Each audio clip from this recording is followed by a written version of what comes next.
It went fantastic today. We were very proud to open up our 25th field, our youth development ballpark. It's a synthetic field that is beautiful, will stay beautiful for a long time. And we were especially proud to name it after Mom. She was one of the founders of the Boys and Girls Club here along with Dad, and she spent a lot of time in the community. And the kids that we serve need safe, good places to play. And we were very proud to be able to dedicate that field in Mom's name today. Yeah, and even though it's a field, and as Cal said, a safe place to play, but isn't it better than having the alternate choices might be somewhere else? And as Cal said, Mom and Dad were big parts of that Boys and Girls Club opening up. This field being right there in Aberdeen with the Boys and Girls Club at the Boys and Girls Club is going to give the people there that truly care about these kids on a day in and day out basis a lot of time to be able to interact with these kids. And it just keeps them out of harm's way and gives them a good place to go. There's a lot of memories of Dad off the baseball field. Dad was a teacher, I think first and foremost. I think a lot of people think of the Ripken name, and deservingly so, think about this guy to my left because he is the Iron Man, he is a Hall of Famer. But Dad's influence went deep. And I think some of my favorite time spent with Dad, I was the last one coming through the house. And I spent a lot of chore time with Dad in the garage, in the garden, doing certain things around the house that to this day I still remember fondly. And I hope to have those exchanges with my kids so one day they can think about what I meant to them around the house doing things. But those were times where I think I had them one-on-one, probably the most. I'll never forget those times. Yeah, I can add to that is that Dad was very chore-oriented. So he would never sit around the house and just do nothing. And he would always grab one of us to go help him.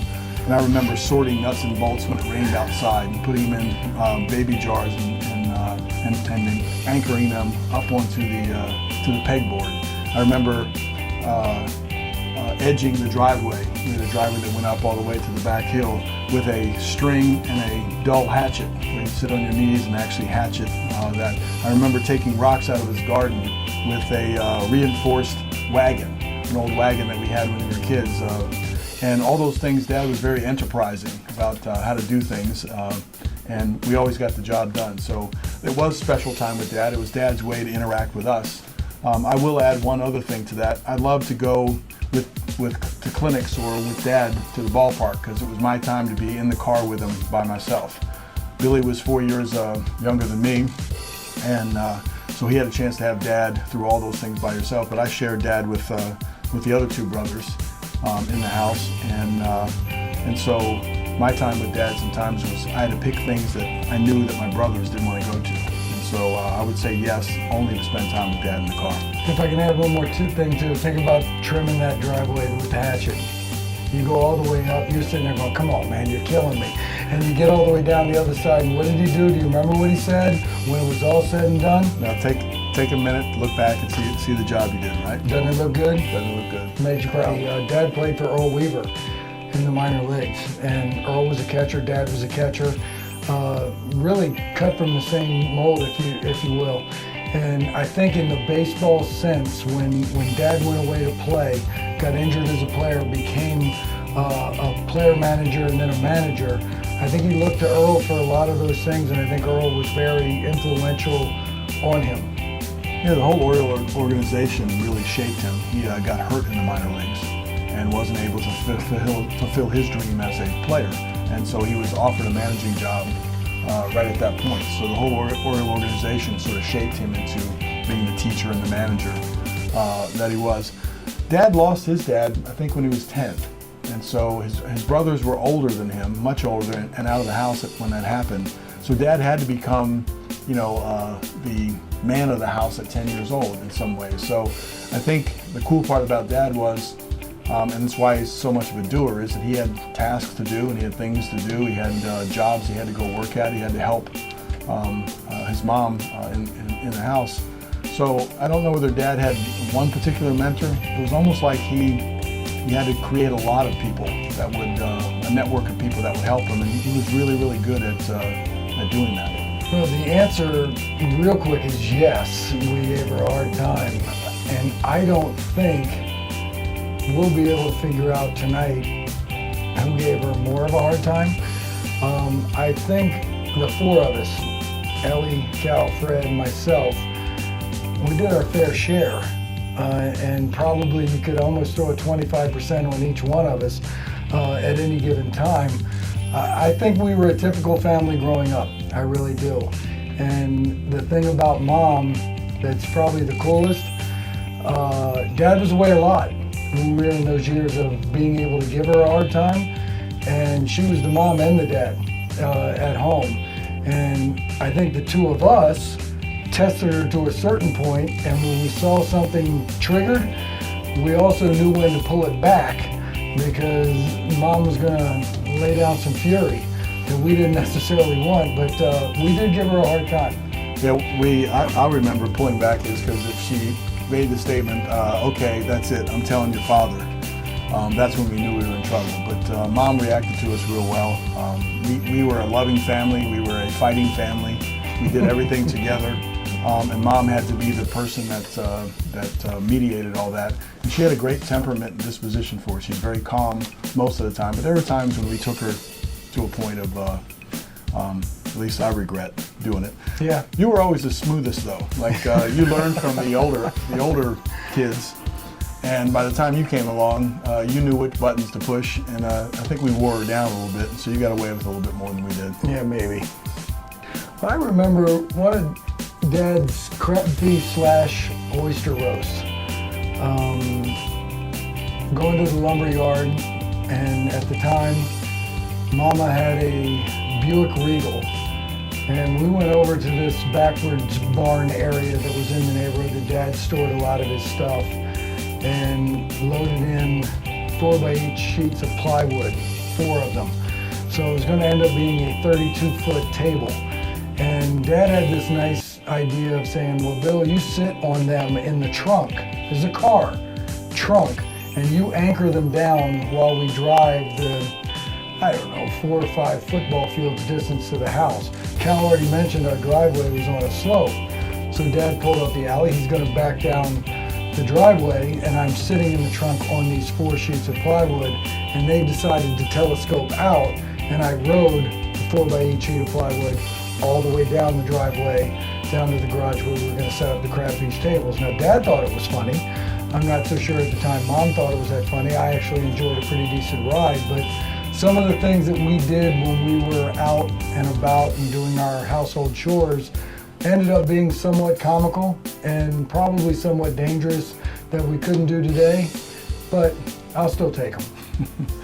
I don't know if Dad laughed about this or not, but you and I laughed about it a whole lot. Dad was trimming the hedges in the front of the, I'm still of the laughing. house. And he accidentally came upon a hornet's nest, and the hornets started stinging him. And he got irritated at the hornets, and he went in and got a rag, soaked it with gasoline, put it around a rake, and then lit it on fire, and it came back into the bush and burnt the hornet's nest down. While the hornets were flying all over the place, you and I took badminton rackets and we were plucking the hornets out It of was the air. good hand-eye coordination training. And Dad was getting mad at us, but at the end, so we were laughing and having a good time. And so he was mad and he got the hornets out of there. And at the end, he was taking the clippings that he'd already clipped off that were still live and green and trying to wire them back in because he had a big hole in the hedge. So that was pretty funny. Yeah, he probably didn't laugh at the fact we were out there swinging the rackets, but it was a good time. He laughed after the fact. He was furious at that point. I think the game evolves, and you do make contributions to it, and it gets better as you go on. The fundamentals are still the same. Sometimes they are adhered to, or they're not. But I think that the talent of the baseball players continue to get better and better. There's a specialization in the game that's better. It doesn't seem like there's as much.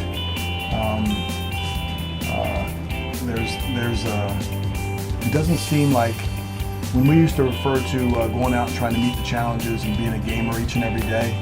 It seems like with money going up and the added medical knowledge, there seems to be a much more conservative approach to letting the player go out there and play. We were expected to go play with a certain degree of injuries and being nicked up. So it seems like that's changed a little bit. and that can be looked upon as good and bad, because the technology will allow you to maybe avoid some bigger injuries later on. But I think for the most part, the game is thriving. The game is good. I think when you play the game, the way I think you should look at it is that maybe you made a contribution or two. You played an era that actually then moved the game a little forward in a way so you can be proud that you made a contribution to the game. Yeah, and follow up a little bit what Junior's talking about. There is going to be no one, regardless of what he says and how much he wants to spin it and be politically correct, will ever play as many games as he played in a row, period. And I think that's part of what he was talking about, how this game has changed a little bit. There's also a group of people out there now that want to try to think the game is different. We want to try to add this stat, that stat, whatever stat you want to think about. You pitch it, you catch it, you hit it better than the other team, you still win. I don't need another group of people telling me that, oh, that team's better because of X. I think the game is still played the same way. I wish there was a little bit more, I might test it a little bit, respect shown towards the opposition as far as some showboating is going on in today's game. But I'm a little bit old school, and I'll stay old school, and I always will be old school. But if you pitch it, you catch it, and you hit it better than the other team, you still win, and the game's been played like that for 100 years. Keep at it. Baseball is a unique sport. When you're hitting, you fail 70% of the time. You're a 300 hitter, and you're considered great. It doesn't work on a basketball court if you're shooting. If you're shooting 30%, you're not playing. How you deal with your failures in baseball, you just got to keep plugging away. There's so many adjustments that need to be made. This game's a little bit more unique, in my opinion, than other sports. And just don't give up. If you have a bad day, you always have tomorrow. Get after it. Try to be better every single day. Good things can happen. Yeah, along those lines, baseball, you don't have to be the biggest, you don't have to be the fastest to play the game. So guys of all sizes have had success. I mean, you look at Dustin Pedroia being an MVP player and has the ability to hit ball out of the ballpark, and he's physically smaller than a lot of the other guys. So my advice would be patient and know that we all develop at different times. So sometimes you get frustrated because you look around and you think that other players, when you're a kid, are better than you are. So along the lines of keep at it, stay optimistic and keep going and see how good you can be. And who knows, you might be a late bloomer. You might have the ability to pass those guys that you think are the best. So stay at it and keep going and be the best that you can be. Don't worry about somebody else. I guess you turn a video camera on them like you do that we're showing right now. I think that's an effective way though, because sometimes a parent thinks that they're all doing it for the right reasons, and they don't know that they're behaving the way they are. So sometimes if you see yourself on TV or on a video camera, then you might look at yourself a little different. That's a hard question, because parents have the best interest of the child at heart most of the time. And they think that they're doing something really good. I would encourage the kid to have a conversation with the parents and tell them how they feel. And so if you appeal to the feeling of how you feel in that moment, maybe the parent will realize some of the things that they're doing wrong. Yeah, I think we've all been guilty as parents when you're sitting there and as Cal said, you want the best for your child. And how you go about that is a tough one to determine. I think if you're a coach of the team and you're dealing with a parent that might be a little bit over the top, open communication's got to be the best way. You got to go to them and say, look, as Cal said, maybe if the kid talks to him, but if the coach says, do you think this is making your kid feel any better about this situation? And if we keep in mind that we're still doing it for all the right reasons, we can tweak the behavior down the stretch, but as long as we're doing it for the right reason and the best interest of the child, we got a chance. Well, we're always considered homers when we always talk about the Orioles, because we pay attention to them. You can't help but like them, and I'm ecstatic that... I got fired by him twice, though. So you're not so I'm ecstatic? just throwing it out there. You never got fired by him twice. Go ahead. So I'm ecstatic that the baseball competitive teams have come back to Baltimore. I mean, Buck Showalter's done a real fantastic job.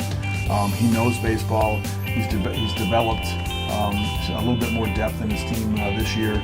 It wasn't a fluke that they made the playoffs a couple of years ago. And last year they didn't make the playoffs, but they had a good year. Sometimes, the one-run games and those things go that way. But this year he's got the Orioles positioned, very well, and they're gaining confidence and they're playing real well again. So I like their chances. I thought they were a playoff caliber team before the year starts, and I like them right now. Yeah, I like the squad. I think when you look at the American League East, everybody has its deficiencies. I think if you look at the Orioles, you're looking at a club that probably pitching, starters and relievers, defense, hitting, I think are better than everybody else in the American League East. I don't see any reason why they can't hold on to the American League East and win the East. Now, once you get to postseason, it's a crapshoot in my opinion because anything can happen. But I'll guarantee if they get to the postseason, there's not going to be too many teams celebrating the fact that they're playing them. I think they're as good as anybody else right now in the American League. Oakland's done some things great, I get that, but they're not what they used to be. Detroit on paper, I put them in the World Series the past 3 years. But I can actually see the Baltimore Orioles being as good as those two teams. Playoff things happen, I get that. But there's no reason why you can't assume they can hold on to the American League East. Said, son, if you can do the little things and you worry about yourself, good things may happen for you, or probably will happen for you. You can play the game. I remember going away at 17 years old to Bluefield, West Virginia. He said, you're going to see people bigger, stronger, faster. They do a lot of things on the baseball field better than you, but you can play. Take care of yourself. Don't worry about anybody else. Take care of yourself and good things can happen. And I tried to live by that, and I think I really got that. Maybe 10 years after I was 17, when I was 27 years old, fighting for a job in spring training, and that all came back. But Dad was very real with me, said worry about yourself, nobody else, good things can happen. Yeah, I think it was hard for me to understand, but he said no matter where they send you, if I get drafted, know that you belong. And that was alluding to more a sense of confidence. And don't look around and try to measure yourself against everybody else. Know that you belong in that way. And that took a long time for me to really understand, because you're naturally going to look around and say, man, this guy's better than me. He throws the ball harder than me. He can field better than me. He can hit better than me. But once you start taking that out, start again focusing on yourself and know that you belong and you accept where you are, then good things started to happen for me. But it was hard to understand at first. I tried to give that advice to my son, but I think we all have to find out, where we do belong, and that we do belong sometimes. But that was an interesting way that he described it.